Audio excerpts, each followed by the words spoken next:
ಹೇಗೆ ಅದನ್ನು ಬೆಳೆಸಬೇಕು. ನಾವು ತೋಟ ಹೊಲ ಬೆಳೆಸೋಕ್ಕಿಂತ ಮುಂಚೆ ಮೊದಲು ಮಣ್ಣನ್ನು ಬೆಳೆಸ್ತೀವಿ. ಮಣ್ಣನ್ನು ನಾವು ಉತ್ಪನ್ನ ಮಾಡಿದಾಗ ಆಟೋಮೆಟಿಕ್ಕಾಗಿ ನಾವು ಏನು ಬೆಳೆ ಬೆಳೀತೀವಿ ಅದು ಉತ್ಪನ್ನ ಆಗುತ್ತೆ.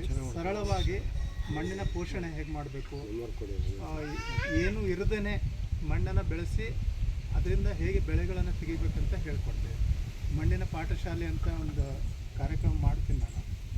ಅದು ಇಲ್ಲಿ ಆದಷ್ಟು ಬೇಗ ಇಲ್ಲೂ ಮಾಡ್ತೀನಿ ಅಂತ. ನಿಮ್ಮ ಯಾವ್ಯಾವ ತೋಟದಲ್ಲಿ ನಿಮಗೆ ಇಂಟ್ರೆಸ್ಟ್ ಇದ್ದರೆ ಅಲ್ಲೂ ಕೂಡ ಮಾಡ್ತೀವಿ. 10 ಜನ ರೈತರು ಸೇರಿಸಿದ್ರೆ ಒಂದು ಮಣ್ಣಿನ ಪಾಠಶಾಲೆ ಬೆಳಿಗ್ಗೆ 10 ಗಂಟೆಯಿಂದ 4 ಗಂಟೆವರೆಗೆ ಒಂದು ಕಾರ್ಯಕ್ರಮ ಮಾಡಿ ಥಿಯರಿಗಿಂತ ಜಾಸ್ತಿ ಪ್ರಾಕ್ಟಿಕಲ್ಗೆ ಒತ್ತು ಕೊಟ್ಟು ಹೇಗೆ ಮಾಡ್ಬೋದು ಅಂತ ತೋರಿಸ್ಕೊಡ್ತೀನಿ.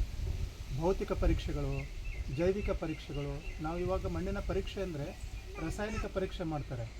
ಎಲ್ಲಿ ಲ್ಯಾಬಲ್ಲಿ ಹೋದರೆ ನಮಗೆ ಏನು ಕಮ್ಮಿ ಇದೆ ಅಂತ ಹೇಳ್ತಾರೆ, ಭೂಮಿಯಲ್ಲಿ ಯಾವುದು ಕಮ್ಮಿ ಇದೆ ಅಂತ ಹೇಳ್ತಾರೆ. ನೈಟ್ರೋಜನ್ ಕಮ್ಮಿ, ಫಾಸ್ಫರಸ್ಸು, ಪೊಟ್ಯಾಶು, ಇವಾಗ ಮೈಕ್ರೋನ್ಯೂಟ್ರಿಯೆಂಟ್ ಕಮ್ಮಿ ಇದೆ ಅಂತ ಹೇಳ್ತಾರೆ. ಅದು ಯಾವುದು ಕಮ್ಮಿ ಇರಲ್ಲ. ನೀವು ಸುಭಾಷ್ ಪಾಳೇಕರ್ ಇದರಲ್ಲೇ ಮಾಡ್ತಾಯಿದ್ದೀರ ಅಂದರೆ ಅವ್ರು ಹೇಳ್ತಾರೆ ಭೂಮಿ ಖನಿಜಗಳ ಭಂಡಾರ ಅಂತ ಹೇಳ್ತಾರೆ. ಅದನ್ನು ನಾವು ಹೇಳೋದು. ಅದ್ರ ಬದಲು ನಾವು ಭೌತಿಕ ಪರೀಕ್ಷೆಗಳನ್ನು ನೀವೇ ಹೇಗೆ ಮಾಡ್ಬೋದು, ಜೈವಿಕ ಪರೀಕ್ಷೆಗಳನ್ನು ಹೇಗೆ ಮಾಡ್ಬೋದು. ರೈತರು ಸ್ವಾವಲಂಬಿ ಆಗಬೇಕಾದ್ರೆ ಮೊದಲನೇ ಹಂತ ಮಣ್ಣಿಂದನೇ ಶುರು ಆಗಬೇಕು.